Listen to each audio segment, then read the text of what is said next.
اچھا علی بھائی، اس میں یہ ہے کہ یہ جو توابون کے طریقہ مختار سقفی کے بارے میں تھوڑی وضاحت کریں کہ آپ کا اس میں کیا موقف ہے، کیونکہ شیعہ اور اہل سنت دونوں کے یہاں بڑی بڑی عجیب و غریب روایات ان کے بارے میں متضاد قسم کی آ رہی ہیں۔ جی صحیح مسلم میں جو ایک حدیث ہے نا کہ بنو ثقیف میں ایک کذاب ہوگا اور ایک جو ہے وہ ظالم ہوگا۔ ان کی بلدیت بھی بتا دیں۔ ہاں جی، مختار سقفی۔ تو اس میں وہ اسما بنت ابی بکر کہتی ہیں کہ ہم کذاب کو تو دیکھ چکے، لیکن صحیح مسلم میں نام نہیں ہے وہ کون ہے۔ ٹھیک ہے۔ اور جو ظالم ہے حجاج تو ہے، تو یہ کہتے ہیں کہ یہ مختار سقفی ہے، وہ کذاب تھا۔ ہم کہتے ہیں کہ سنن کبری البیہقی میں موجود ہے، 72 حدیث میں بھی پایا ہے۔ ایسا آئٹم یہ بھی ہے کہ عبداللہ بن عمر جو ہیں وہ تو مختار سقفی کے لوگوں کے پیچھے نماز بھی پڑھا کرتے تھے، ان کو سلام بھی کیا کرتے تھے۔ یہ ان کے غالباً بنوئی بھی تھے۔ بنوئی بھی تھے۔ اور یہ مختار سقفی جو ہیں ان کے جو والد ہیں اچھا ابو عبیدہ، وہ صحابی ہیں۔ اچھا یہ بات ثابت ہے؟ بالکل ثابت ہے۔ ابو عبیدہ ثقفی، یہ جنگ قادسیہ سے پہلے جو بڑا مارکا ہوا تھا رشین اس کے ساتھ، پرشین امپائر کے ساتھ، اس میں لیڈر تھے مسلمانوں کے وہ ابو عبیدہ ثقفی۔ بالکل، وہ تو غسل شہادت کر کے میدان عمل میں اترا کرتے تھے اور شہید ہوئے تھے، اور یہ ہاتھی کے نیچے آ کے، اور یہ سین عمر سیریز کے اندر فلمایا ہے قطر والوں نے، سنیوں نے ابو عبیدہ ثقفی کو دکھایا ہے اور ان کی شہادت بھی دکھائی۔ اچھا یہ چیز مفتی صاحب صاحب بتاتے تھے کہ مختار سقفی پہ بھی یہ کہتے تھے کہ یہ ان کا ہے۔ تو مختار سقفی کے بارے میں جو متضاد باتیں آتی ہیں، تو اس طریقے سے کوئی واضح مجھے کہیں نہیں ملا اس کے بائی نیم کے ساتھ کہ اس نے کوئی دعوی نبوت کیا۔ وہ تو حضرت علی کے اولاد کے دفاع کے لیے کھڑا ہوا تھا۔ پھر دوسرا یہ کہ حضرت ابن عمر اس کے پیچھے نمازیں پڑھتے تھے اور صحابہ جو ہے اس کے پاس وہ سارے اس کو کوئی دفاع نہیں کرتا۔ مختار سقفی کا دفاع مفتی صاحب صاحب سے پہلے کسی اہل سنت نے نہیں کیا، حالانکہ وہ بھی صحابی کا بیٹا ہے۔ نہیں، ہم دفاع اتنا کرتے ہیں کہ بھئی ہمیں کوئی یہ ثابت نہیں کر سکا کہ اس نے دعوی نبوت کیا ہے، ہمارے پاس صحیح سند سے لے کے آئے چیزیں، ہم اتنا دفاع کرتے ہیں۔ باقی ڈیٹیل کیا، باقی مولانا اسحاق صاحب کو چھوڑ دیں آپ۔ ابن کثیر نے بھی تعریف کی ہے قاتلین عثمان، قاتل حسین کے کو قتل کرنے پر ابو عبیدہ اس کی مختار سقفی کی، اور کہا کہ اس نے مسلمانوں کے دل ٹھنڈے کیے ہیں۔ ابن کثیر نے کہا؟ بالکل ابن کثیر نے لکھا۔ حالانکہ ابن کثیر کے بارے میں بریلوی کہتے ہیں ناسبی تھے، نعوذ باللہ۔ نہیں کوئی ناسبی شسبی نہیں تھے، جھوٹ بولتے ہیں، کوئی ناسبی نہیں تھے۔ یعنی دیکھیں نا عوام میں کیسی کیسی باتیں مشہور ہیں۔ نیکسٹ کوشچن ہے، مختار سقفی نے کس حیثیت میں قاتلین حسین علیہ السلام سے بدلہ لیا تھا؟ کیا وہ اس وقت کوفہ کا حاکم تھا؟ کیونکہ مقدمے میں سزا دینا تو صرف حکمران کا حق ہے۔ صحیح سوال ہے جی، بڑا ٹیکنیکل کوسچن ہے، یہ بات تو صحیح ہے۔ پہلی بات تو یہ کہ آل امیہ کی جو حکومت ہے نا، یہ خود ہی غیر اسلامی ہے، یعنی یہ اسٹیبلش ہوئی نہیں، تلوار کے زور پہ ہوئی ہے۔ صحیح بخاری میں حضرت عمر کا خطبہ موجود ہے کہ جس کو تلوار کے زور کے اوپر حکمران بنایا جائے گا، حکمران جس کو بنایا جائے وہ اور بنانے والے اور دوسرے، ان کے درمیان قتل و غارت کا سلسلہ شروع ہو جائے گا۔ میں نے اپنے کربلا والے ریسرچ پیپر پہ یہ حدیث ڈالی ہوئی ہے، انٹرنیشنل نمبر کے مطابق بخاری میں ہے 6830۔ تو یزید کی بیعت ہی جو ہے وہ تلوار کے زور پر لی گئی تھی، تو ہم اس بیعت کے خلاف حضرت حسین کا جو خروج ہے، وہ یہ خروج کہتے ہیں، ہم اسے قیام حسینی کہتے ہیں۔ وہ قیام حسینی تھا کیونکہ اس کی بیعت اسٹیبلش نہیں ہوئی تھی۔ حضرت معاویہ رضی اللہ تعالیٰ کے خلاف کیوں نہیں قیام کیا حضرت حسین نے؟ کیونکہ وہ ایک پیس ٹریٹی کے تحت معاملات سیٹل ہو گئے تھے۔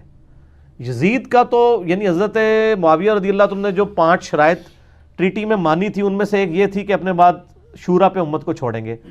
انہوں نے پھر اپنے بیٹے کو بنا دیا، وہ بخاری میں بھی آتا ہے، عبد الرحمن بن ابی بکر نے بھی مخالفت کی، وہ کربلا والے ریسرچ پیپر میں پڑھ لیں۔ تو لہذا مختار سقفی کے بھی خروج کو ہم خروج نہیں قیام مانتے ہیں، قیام مختار ہے۔ اس پہ ایران والوں نے ایک مختار نامہ فلم بھی بنائی ہے، اس میں کچھ چیزیں غلط بھی ہیں لیکن میجارٹی ٹھیک ہے۔ تو مختار سقفی نے جو قیام کیا ہے وہ اس نے حکومت حاصل کر لی تھی، اس نے عبید اللہ ابن زیاد کو قتل کیا، اس کے بعد کوفے کے ممبر پہ وہ پورا ایک آپ سمجھ لیں ایک صوبہ اس کے پاس آ گیا تھا اور کچھ سال اس کی حکومت رہی ہے۔ پھر اسی حکومت کے تحت اس نے 22,000 قاتلین حسین جو بھی اس لشکر میں تھے چن چن کے ان کو قتل کیا۔ پھر ظاہر ہے وہ آل امیہ کو ہضم نہیں ہوا، بعد میں اس کے اوپر تہمت بھی لگی کہ اس نے دعوی نبوت کیا تھا۔ جو بھی روایتیں پیش کرتے ہیں کوئی بھی مضبوط درجے کی نہیں، آؤٹ آف کانٹیکسٹ ہیں چیزیں۔ ہم تو المصنف ابن ابی شیبہ سنن کبری البیہقی سے پیش کر رہے ہیں کہ عبداللہ بن عمر مختار سقفی کی پارٹی کے لوگوں کے پیچھے نماز پڑھا کرتے تھے، تو اگر وہ کافر یا دعوی نبوت کیا ہوتا تو کبھی نہ کام کرتے، یہ کس طرح صحابہ کو ہضم ہو سکتا تھا؟ تو وہ بس ایک نیچا کرنے کے لیے ایک پراپوگنڈا شروع کر دیتے ہیں۔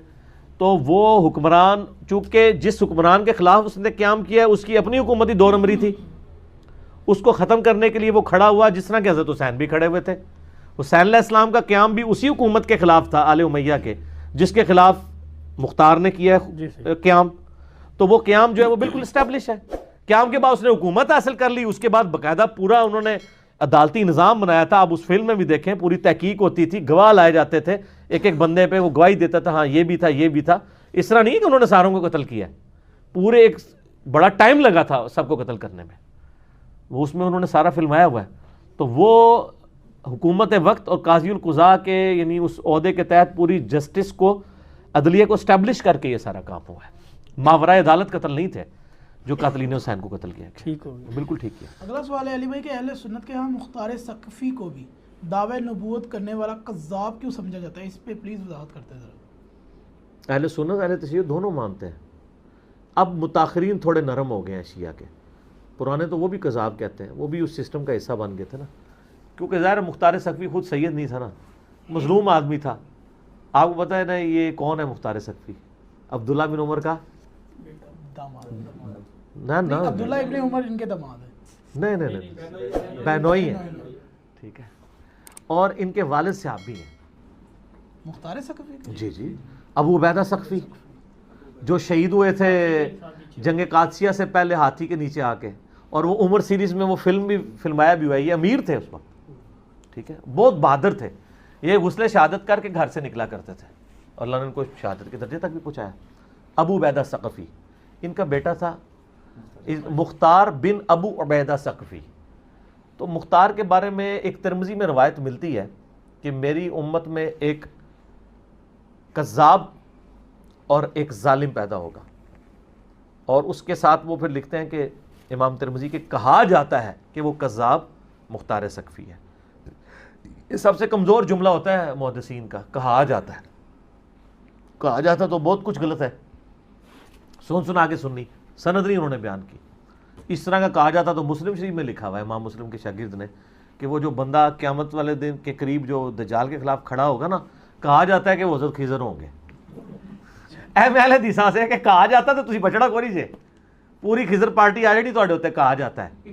تو ہم وہ کہتے ہیں مسلم شریف کے جو راوی کے الفاظ ہیں وہ کہا جاتے ہیں, وہ مسلم شریف کا حصہ نہیں ہے کہ حضرت خضر فوت ہو چکے.